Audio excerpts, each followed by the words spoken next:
To Sale News Channel. As the clock ticks down to election night, Kamala Harris is still going back on some of her policies and getting criticized over new ones. One of the latest questionable angles she's taken is backing a $15 minimum wage. And she's in a fight with President Trump over how much people should be paid anyway. Joining me now to discuss her backing of the $15 minimum wage fight with President Trump is Executive VP at the National Taxpayers Union, Brandon Arnold. Brandon, thank you for joining us again. Thanks for having me. So explain to us, first of all, why are they fighting over what individual employers should be forced to pay? Forced meaning the government decides as opposed to a business owner deciding what to pay someone. Yeah, it's a really interesting ideological divide here because everybody, of course, wants people to be paid more. We all want people to be able to earn a living wage, to be able to provide for their families, buy a house, live the American dream, and what have you. But Kamala's vision is very different here because she wants to force employers to pay their employees more. That's what we're talking about when we're talking about the minimum wage increase here. She wants to raise that to $15 per hour. And $15 may not be a lot in certain parts of the country if you're in New York or California or a high cost living part of the country.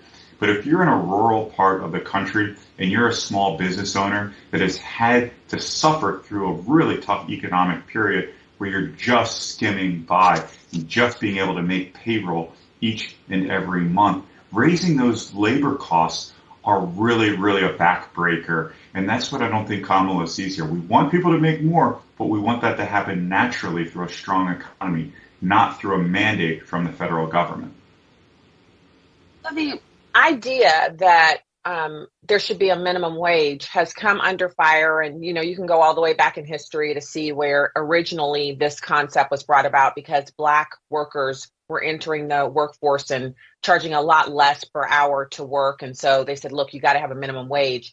And that forced employers to make a decision on hiring a low-skilled worker for a higher amount of pay. There were lockouts. There were a lot of things that went on.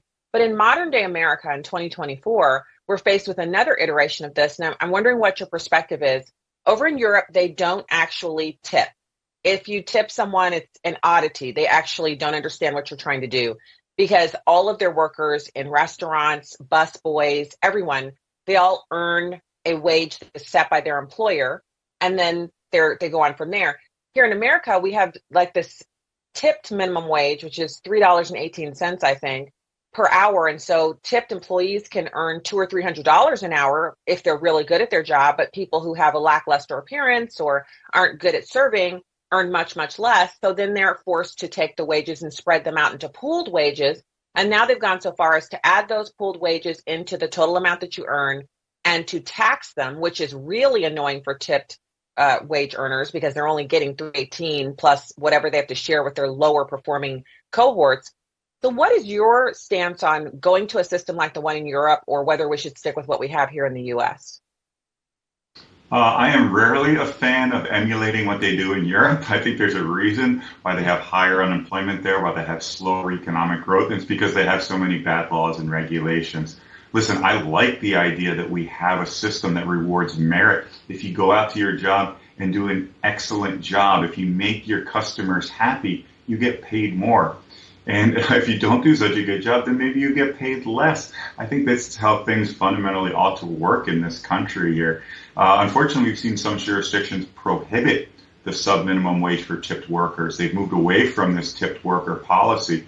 Here in Washington, D.C., where I'm currently located, you're not allowed to pay employees less than a minimum wage. They've raised the minimum wage. All that does is ultimately hurt workers because it hurts small businesses.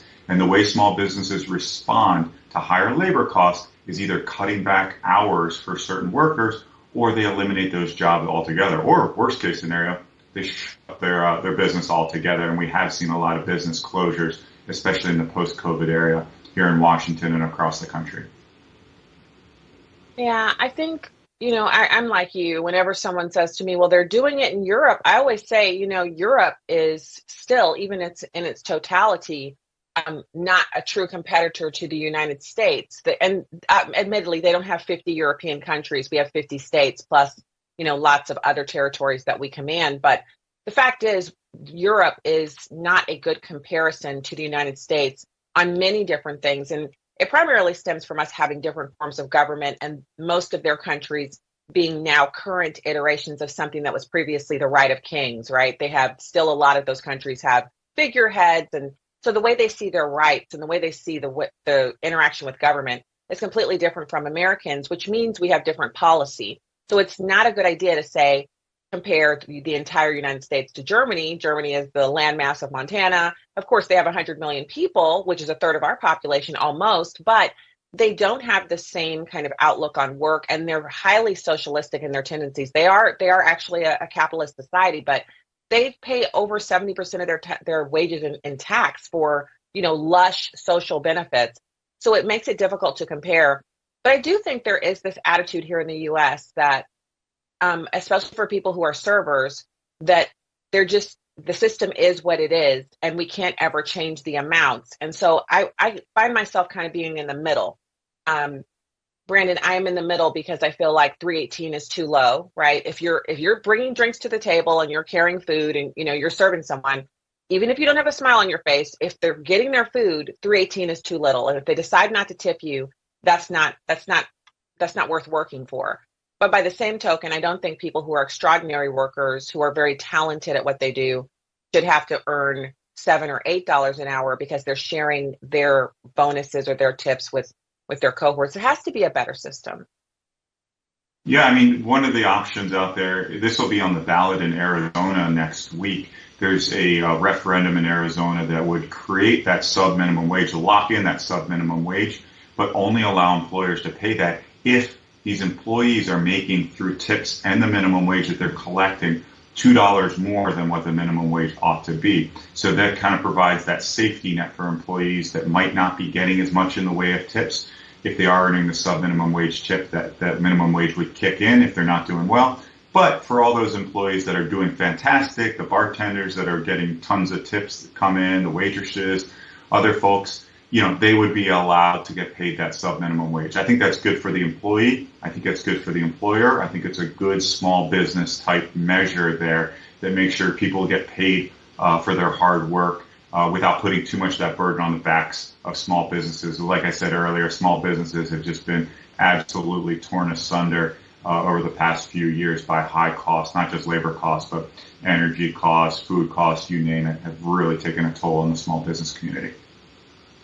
Yeah, I think the worst of it is that for some employees, they don't know, the total lay of the land. So they might be working for a lot less and then find out later that they could have been earning more, 5 miles down the street at a restaurant that pays everyone the minimum or what have you, as you described. I'm looking forward to see what happens with that ballot initiative. Other states might take notice if it passes. Brandon Arnold, you're the Executive Vice President of the National Taxpayers Union. So great to have you back again. Thanks, Stacy. All right. And now I want to pivot over to the biggest event of the weekend, which we'll be delving into in and out of the program today. Trump's rally at Madison Square Garden was a record breaker. There were 20,000 attendees inside. That's the max. And there were another 70,000 or so in the streets who could not gain access because, of course, Madison Square Garden has a limit to how many seats they have. It was a barn burning event. There were so many cool happenings. Elon Musk stepping up to the podium and putting his arms up and roaring out loud, and excitement that was involved in him, and the pictures of his son leading up to the rally. He has a little toddler who was apparently in the same attitude, roaring and putting his little fists up. There were also some hot moments. A comedian got into some trouble for telling jokes that are not PC, but the crowd seemed to think it was okay. So Melania Trump stunned in another amazing outfit and introduced her husband for the evening. And President Trump outlined his policies yet again. Later in the program, we're going to delve into the characterization that this was a Nazi rally and that everyone who attended was a Nazi, and also President Trump is a Nazi. The same refrain, only this time with more fervor as we get closer to the election. I'll have more for you on that as the program progresses.